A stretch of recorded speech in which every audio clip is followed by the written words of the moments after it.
The sun has left and forgotten me. It's dark, I cannot see. Your stories don't define you, but how you tell them will. Hi, I'm Sarah Elkins, your host and chief storymaker at Elkins Consulting. Today's guest, Portia Obeng, I met through another friend, and I'm sure we'll get into that over the course of the conversation. But what I really want you to know about her is that the moment I saw her face as we hit the Zoom button, I felt this warmth, and I understood immediately that this is a person that has stories that I am going to feel intuitively, inspiringly. I can't really explain it, but I can also tell you, listeners, that we were born in the places where both of us live on the opposite sides of the country. So Portia was born in Missoula, Montana, and I was born in Washington, D.C. I live in Helena, Montana, and Portia lives in Washington, D.C. now. So there's always that weird connection. Listeners, a quick reminder that if you are interviewing or you want to make sure your stories are the right stories to share for potential new projects at work or promotion opportunity, look at my job interview storytelling course. You can find the information at elkinsconsulting.com. It's just $99. It's on Udemy. It doesn't take long to take, and it will change how you share your stories for the better. All right, let's thank you. Let's dive in, Portia. I'm so glad you agreed to join me today. I looked at your profile on LinkedIn and I was like, oh my gosh, this is going to be great. So let's begin the way that I love to begin these conversations by asking you to share something about yourself that most people might not know about you.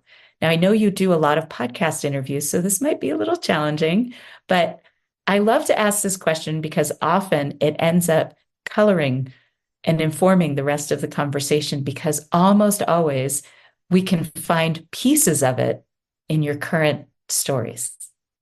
It's interesting because the thing that most people don't know about me is that I was born in Missoula, Montana. They, they don't, they don't believe me. And I will say that we only stayed, I was less than a year old when we moved to Texas after that. So I don't have a lot of memories of Montana as a place. Like, I don't really remember it, but that is what most people do not know. And they don't believe it because my parents are from Ghana. And they're like, how did your parents go from Ghana? Like a warm, hot, not even warm. Ghana is hot. That place is very hot. to like a very cold place. I was like, well, my dad wanted to go to school, and that's where the school that accepted him was the University of Montana. And that is where we ended up. So that is what most people don't know. I love that. And when you said that to me, I just laughed out loud. Missoula has a pretty international campus. So it's not surprising to me that a student came from Ghana to be accepted there. But yeah, like when you said that, I remember this moment of looking at you going, really? That's what most people say. Well, because Missoula, especially, I don't know how old you are, but even 25 years ago when we moved to Montana, Missoula was Montana generally is a pretty isolated place. And what struck me about that was how brave your parents were for moving to a place like this. Our current mayor is from Liberia. Yes, And my dad reminds me. yeah, yeah, in Helena, Montana. And he's definitely the first person of color to be a mayor in Helena, Montana, to have any kind of elected official title. And so what's interesting about Montana is how conflicted people here can be. Yeah. Because they can be so welcoming and then they can be so insulated at the same time. Yeah. And I see that in people, like they want to welcome people. They want to be like that, but they have this edge of suspicion because people come to Montana and they mess with it. Like there are so many people now moving to Montana and damaging our environmental protection laws and our public lands laws and limiting access to the public. So hearing that your parents were so brave to move to Missoula, Montana and go to school there it just speaks so much to how you were raised Yeah. and A, how important education is, and Yeah. B, that kind of courage gets passed down through the Yeah. generations. It just does. Oh, yeah. My parents would love to hear you say that they were brave and courageous. They would love that. Well, good. Yeah. So, when you think about your move to Texas, what is the place that you remember living, the first place you remember living? Yeah, Texas is the first place I remember living. We lived in Dallas and then moved to Fort Worth because my dad went to more school. My dad has his PhD in chemistry. And so wherever he went to school, that's where we went as well. So Texas is the first place that I can vividly remember. Like I remember we lived, I think they were apartments behind the football stadium because he went to TCU, Texas Christian University. So I remember Mhm. that we lived in those apartments behind the football stadium. And I just remember playing outside a lot. Mm. And now you live in DC. So how does Yeah. that inform your outdoors experience? Yeah, I'm an outdoors person. It's really interesting because so I never met my mom's father, so my grandfather on my mom's side, but he's from the coast of Ghana, like near the water. And so I love being outside. I love being near the water. And in Washington, D.C., I live near the Anacostia River. So I try to walk down to the river at least two, three times a week just to be near the water. And then I also roller skate. There's a roller skating rink outdoors in Anacostia. And so yeah, it's really nice. So I can either ride a bike or walk down to the roller skating rink and be near the water. So I have to be outside. And it's one of the reasons why I chose to move to Anacostia because I wanted to be near trees and outdoor space. Oh, I love that. And what brought you to Washington, D.C.? Well, my parents live in Maryland, closer to Baltimore, so they're not too far from this area. And there's only so many cities that I could see myself living in because I love public transportation. I love walkable cities. Yes. Yes. That was the hardest thing to come to when coming to Montana. There's like, I mean, Missoula has free bus system. The university sponsors the free bus system. So anyone in Uh-huh. Missoula can get around. But and Bozeman has some too, but that's about it. The rest Oh, of wow. Montana is like a desert for public transit. So that was the hardest thing to move to a place that had zero to public transit. Yeah. So yeah, so you moved to Washington, D.C. And how does your love for outdoors inform what you do? And I don't want you to just tell us what you do. I would love for the listeners to hear and for me to hear about a recent experience in your income producing activities that brought you great satisfaction. And then we can lead into how that informs how your outdoors love informs that work.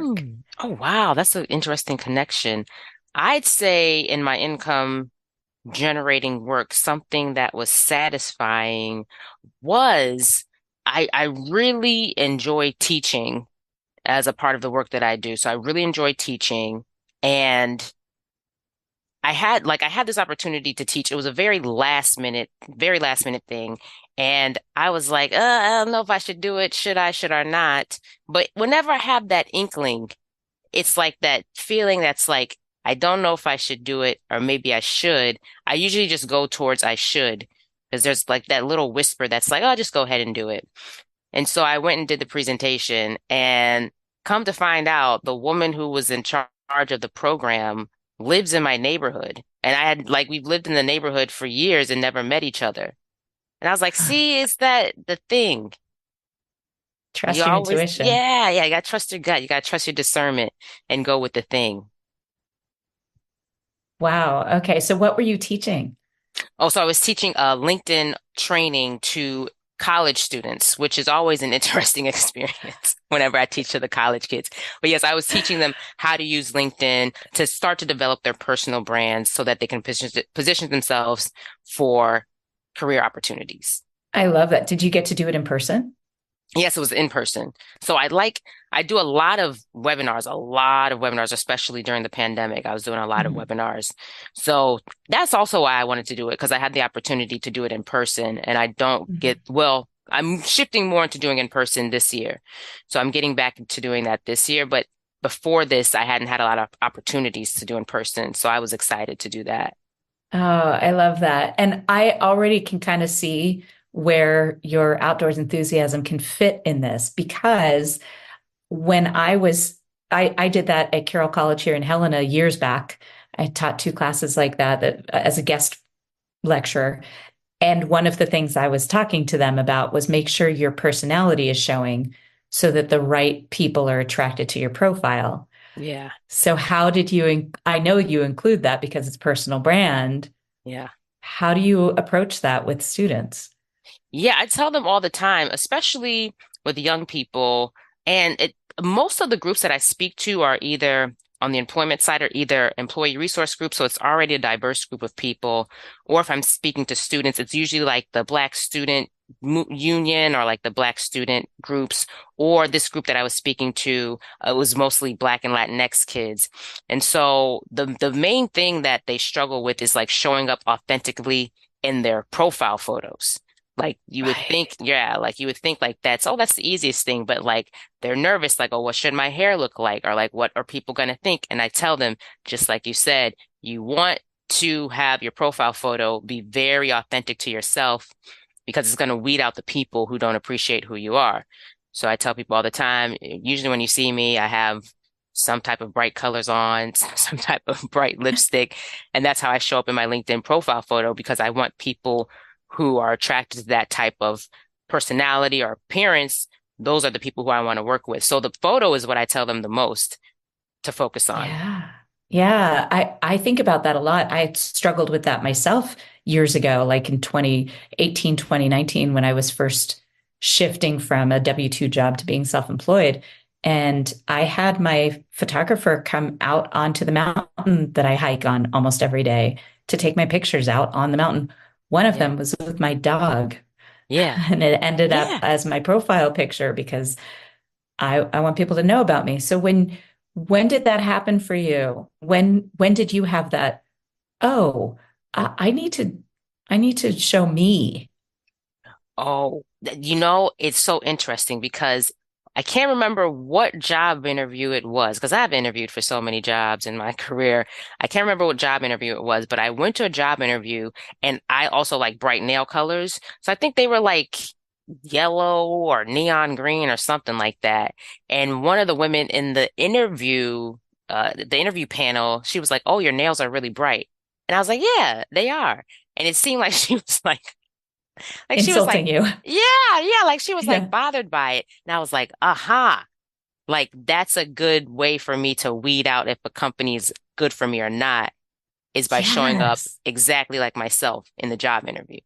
It's a litmus test, right? Yes, the litmus test. Did you do that with boyfriends too, or with partners?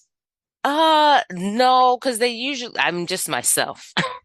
Oh, well, the reason I ask is my litmus test when I was dating, how many years ago, was how do you treat service employees? So at a restaurant, did you tip well?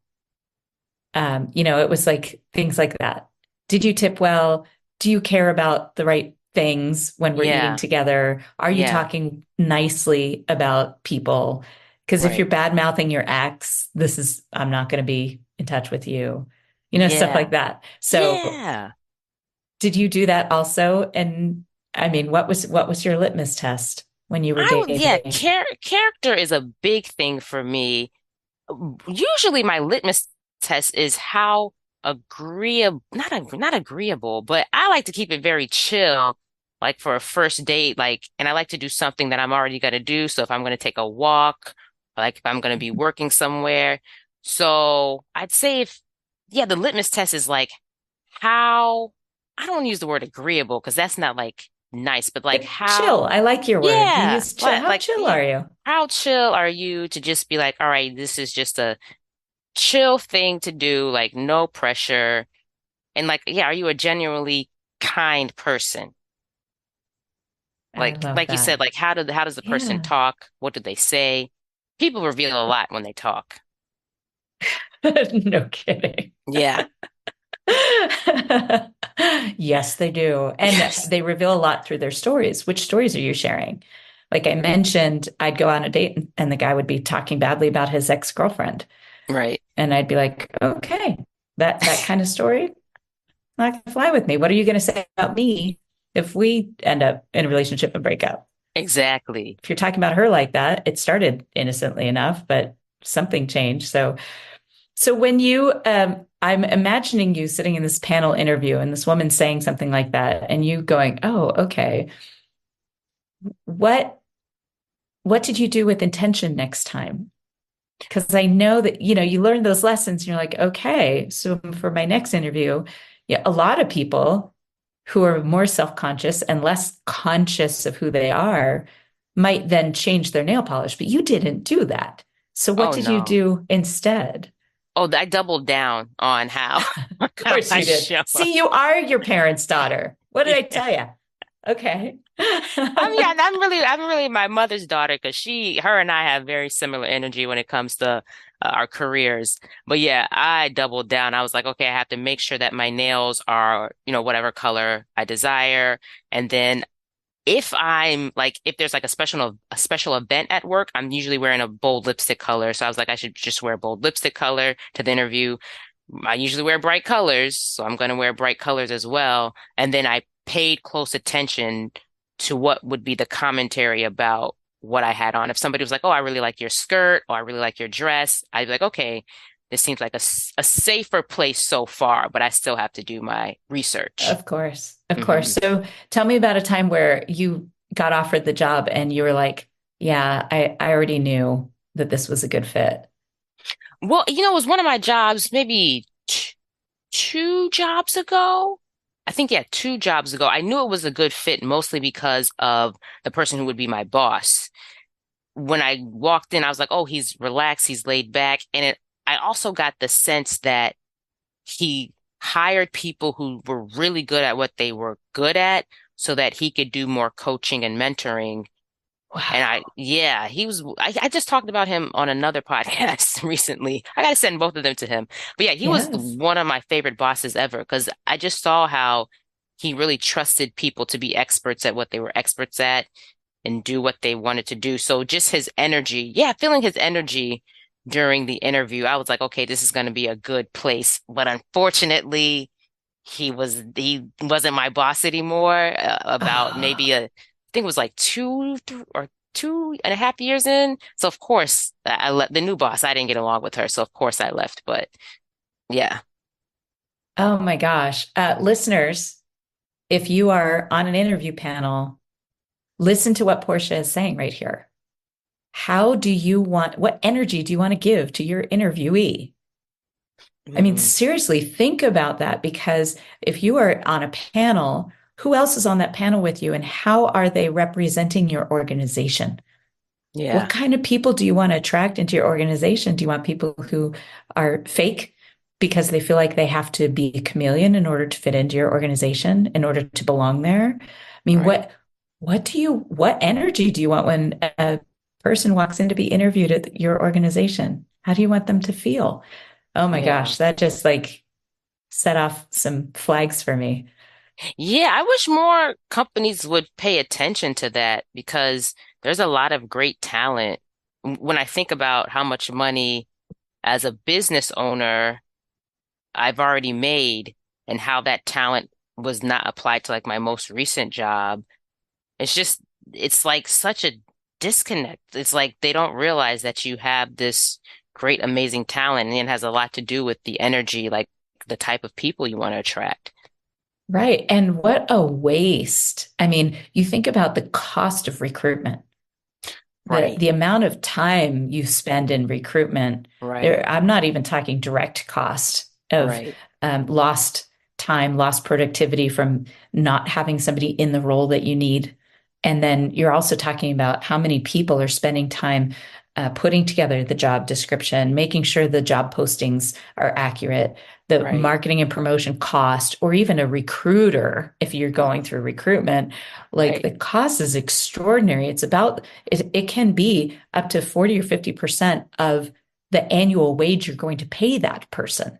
Correct. Yeah. So if you're not putting all your energy into making sure that when you're interviewing, you are giving off the energy that's intentional. Oh my gosh, that just kind of blew my mind as we were talking about that. Yeah. it's funny because I also do corporate training, and that's one of the stats that I give is it's costing you so much money to replace these employees. Like, why not invest in retaining them? Why not invest in strengthening their personal brands so they can stay with your organization? But I don't know, the disconnect is just like, it's like y'all see these, like you see the numbers, right? Of like how much it is costing you. Not only that, the amount of talent that is leaving. Right. Hmm. Right. So you told me about a teaching experience with those students. Yeah. I want to come back to the another satisfying experience, and this is another way of telling our listeners what you do without telling them what you do. Another satisfying experience. Oh, within my work. Yes. Oh, yes. Okay. Another satisfying experience would be, let me see a most recent. Oh man, I had this one-on-one client. He wasn't interested in, he's an attorney, but he wasn't interested in taking the bar in another state, which I don't blame him at all. And so during our one-on-one time, like as he was during our one-on-one session, as he was talking about his skill sets, and I was like looking at his writing skills, I was like, have you thought about like business development or account management? And he was like, oh, I never thought about those things. I was like, well, you're a really good writer. You seem like you're good at like relationship management. You might consider, highlighting these transferable skills. And he was like, oh yeah, that's something to think about. And when we started working together, he just started his LinkedIn profile. So he only had like two or three connections. And I was like, yeah, like just build up your connections, start networking with people. Within like a month, he has almost 400 connections on LinkedIn now. Like yeah, like I was like, whoa, he really did the work. Isn't that just a relief? Yeah, Like you give people the tools, you tell them how yeah, to network, you tell them what to do to gain those connections and followers, and then they don't do it. And you're like, well, I can't want this. My friend Nikki Campbell said this. She's a nutritionist coach, a fitness coach. She's this amazing woman. And she said, I can't want this more than you want this. yes, absolutely. Yeah. Absolutely. That's a great, great lesson to learn very early as a business owner if you work with one-on-one clients. Because I used to be like some people would pay me and not do the work. And I would be like, I like email them like, like, where are you? Do the work, and then I'm just like, you know what? They'll get back to me when they get back to me. At this point, I'm just like, Right. yeah. Can you often discern now which ones are going to be doing the work and which ones won't? And are you particular about the clients that you take on for that reason? Oh, yes. I have enough evidence to know when I feel it in my gut, or I call the Holy Spirit. When I feel it, I can't explain it, but I know it. And I say nope to this client. Whenever I have gone against that Holy Spirit, that discernment, it has been a disaster. When it's a disaster, and I would just be like, I just can't stand this client anymore. I say to myself, you have nobody to blame but yourself because Exactly. you You can knew not trust to your take, instinct. yes, you knew it. You knew it. And I'm just like, but now I have enough evidence to know. Trust your gut. Oh, Oh my gosh. absolutely. I had to have a few of those. Like, I think we all have had those experiences Absolutely. where, and then it happens again, and we're like, how old do I have to be? How many patterns do I have? How many times do I have to see this pattern before I'm going to actually listen to myself? Right. Right. I mean, Yeah. I just turned 54 in April, and I had this moment. Thank you. Yeah, I love Yes. birthdays. I'm Yes. just so honored to be aging because I know Amen. there I are a hear lot of people that. that don't get that. Yeah. And aging in a place where I can be outdoors all the time and Hmm. love where I live and love my community. So yeah, a lot of people don't have that. And yeah. So here I am, turned 54. I can tell you that just last year I had one of those experiences where I looked Oh, back and I was wow. like, okay, Sarah, here's the pattern. Yeah. And just like you, as angry as I was toward the person that I was feeling hurt by, harmed by, I was so angry with him. And then I realized, oh, Sarah, you can let go of that anger toward him Oh because yeah. you need to redirect that to learning the lesson for yourself. 1000%. Absolutely. That's exactly what I said with the last client because I do a lot of journaling at night. And I was like, I can't stand this client. I just want her gone. And I was like, you know what? You have nobody to blame but yourself because you knew when she booked that you should have said no. But you got in, like when I operate in fear, that's when things Go do not squirrely. go. Yep, they don't go my way. So I was like, I got to get out of that state of fear and just operate in abundance. And that if I say no to one person, a greater opportunity is going to come. That's what I have to believe. Absolutely. Oh, Hmm. I love that. And when did that happen for you? When you were like, nope. Oh, just this year. Oh, yeah. And then Yeah. what happened that made it real that you made the right decision? Did you immediately get a new client or like what was the signal to you that you're like, oh yeah, I'm so glad I listened to my gut. Oh, that's a really good. You know what? I didn't reflect to see if there was something that came right after I said no to the client. I gotta go back. That's a good reflection Yeah. piece to see Go the back to your confirmation. journal. Yeah, Yeah, because those confirmations, they show up in very subtle ways, but we're so focused on what went wrong right. we forget to look for the next thing. I was working with a client that kept picking up on, oh, well, this week this happened and that happened and this always happens to me, is what she said. I said, what always Mm. happens to you? And she said, when things are going well, something big goes wrong. And I said, so what was the big thing that went wrong? She said, well, didn't you just listen to me? My refrigerator went out and I had to buy a new refrigerator. And I was like, how long have you had that refrigerator? Hmm. She said, oh, I don't know, 10 years. I said, you know, that's generally the life of an appliance. About 10 years. She's like, yeah, but on top of that, and I said, no, no, no, wait a minute. What are your other appliances? And she's like, what do you mean? I said, you have a washer, a dryer, you have a dishwasher, you have a stove. And she's like, yeah. And I said, have any of those gone out? She's like, no. And I said, then you're winning, Right, right? You're only looking at the refrigerator. Look at all the right, things that didn't go wrong. right. And she's like, oh, it's like the light bulb went on. So Yeah, yeah, I would encourage you to reflect on yes. The mindset shift. what went right Yes, on what afterward. went right. Yeah. And the example for me was this, I finally delegated my bookkeeping back like 4 years ago. Hmm. I was pulling out my hair. I am not a bookkeeper. I'm Right. terrible at it. And nothing in my MBA taught me about bookkeeping, not on that, entrepreneurial level. That's And I'm like, I funny. hate it. I'm not good at it. And I'm spending all this time on it. My friend said, if you're spending time on that, you're not spending time on what you're really good at, making Right, impact, helping people tell their story, working on StrengthsFinder. So what are you going to do differently? And I was like, I'm going to hire a bookkeeper. So I right. did. And within months of hiring her, I generated enough income to cover that cost. Oh, I love that. Oh, I love the confirmation. Oh, I love Yeah. it. So look for Yes. that. I'm gonna go back and see what came through. So let's pull this around to the beginning. You talked about loving being in the outdoors. How does that inform the work you do now? Ah, that's a great question. Well, when I'm outside, when I'm in nature, I feel a lot of peace and happiness. And I believe that informs actually, yeah, peace, happiness, and the vibrancy of nature. Like nature's, well, in the spring and summertime, it's even in the fall. I live in Washington, Yeah. D.C.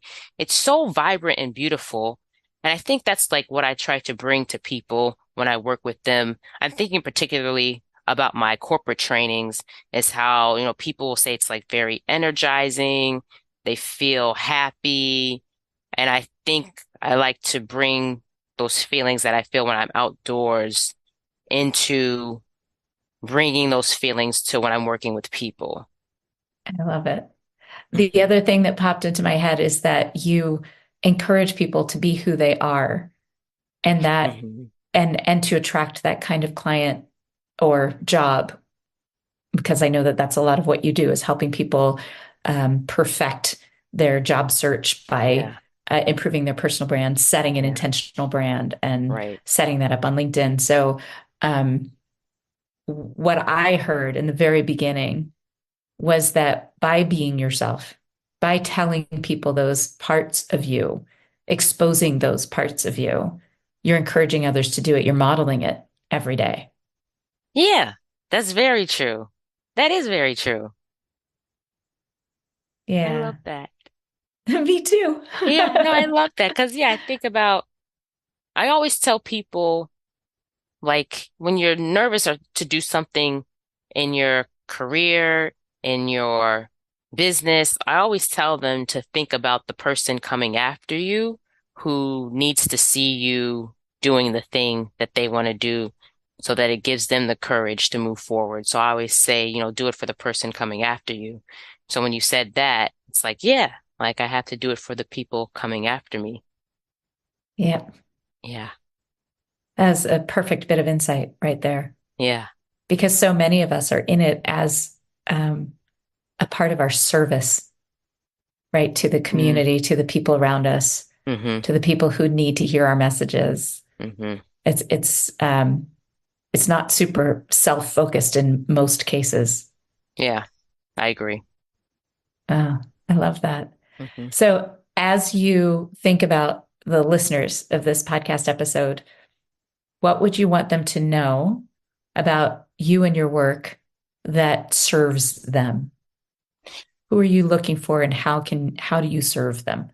Yeah, so on the professional side, I work with mid-career to executive women who are either looking to get a promotion within their organization or get a promotion outside of the organization going to a new role. And my main thing is to help you understand about the impact that you've made in your career. Because so many women, I work with mostly women, so many of them come to me and they're like, "Oh, I'm doing so much work at my job. Like I don't really know what I'm doing. I'm just doing a lot of things." And so when I start to work on their profile and they just get a very clear career story, a clear career narrative, which is, a part of storytelling, I tell people it's so important for you to be able to clearly talk about the impact, the results that you've made, being able to t walk people through a very clear story because people remember stories. So that's what I really try to help women when I'm working with them, help them do that, and then help them be very confident about the impact that they've made and not be like, oh, I just come to work every day. No, like you're really making a big impact.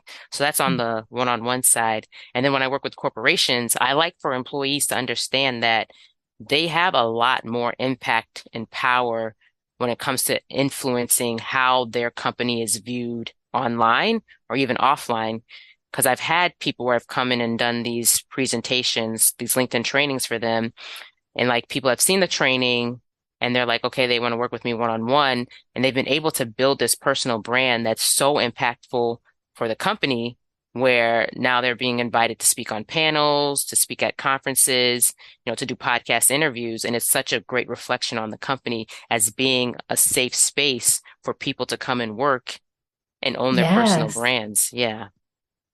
Yes. What I'm hearing also is, well, the words that I would use for it, and this is something that is dear to my heart, is you, by trusting your employees to share their expertise broadly, they become walking ambassadors for your organization, for Absolutely. not just for reputation, but for potential clients and for hiring into the future. You are sharing what makes it great to work at your company by embracing that part of your employees. Absolutely. Yeah, that's a part of my pitch. Like you're creating these employees who are essentially your brand advocates who Yes. attract and attain, the best attract and retain the best talent. You're getting better clients, more brand Mhm. awareness.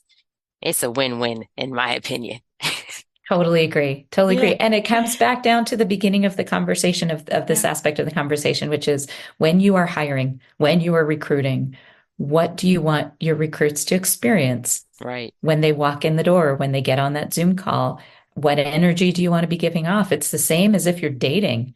I've Yeah, actually said that a lot. Interviewing is a lot like dating. exactly.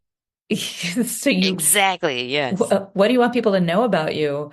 And I love that it's all about, this is who I am. This is what I bring to the table. And it's not a place of fear. Right. And it is a litmus test. So employers, bosses out there, you are being tested as much as you are interviewing that other person. They can be interviewing you. So Absolutely. pay attention to those details. I Absolutely. love this. Yes. So before we hang up, what's your next outdoor adventure? What will you be doing in the near future to explore? Oh, well, I mean, I explore all the time. So I'd probably roller skating in the next couple of days. That'll probably be Yes, roller before it skating gets too outside. hot. Yeah, well, even when it's super hot, I just love roller skating outside. It's like the best. It's the Oh, best. yeah. Yeah. So I'll probably roller skate in a couple days. That'll be my next. And you'll be outside. Yes, and I'll be outside. And do you leave Washington, D.C. to explore nature as well? You know, actually, the nature that I explore is beaches. So I am a beach. Yeah, I'm Yeah. a beach girl.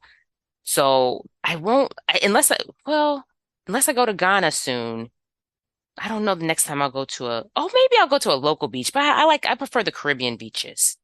Oh, Yeah. shockingly enough. Yeah. You mean Rehoboth isn't Caribbean enough Yeah. for you? Not at all. Not at all. Well, I'm going to challenge you, Portia, to try river water here in Montana in the near future and come visit me so Yeah. that I can show you my outdoors. And we can hike on a mountain and we can hike along the Blue Ribbon fishing Missouri River or the Blackfoot River, some of the most beautiful water you can see. Maybe we'll even go up to Glacier National Park and see glacial lakes. Yes. So I'm going to challenge you to make your way away from the coast Yes. and come explore with me. I'll bring my dad. He'll be ready.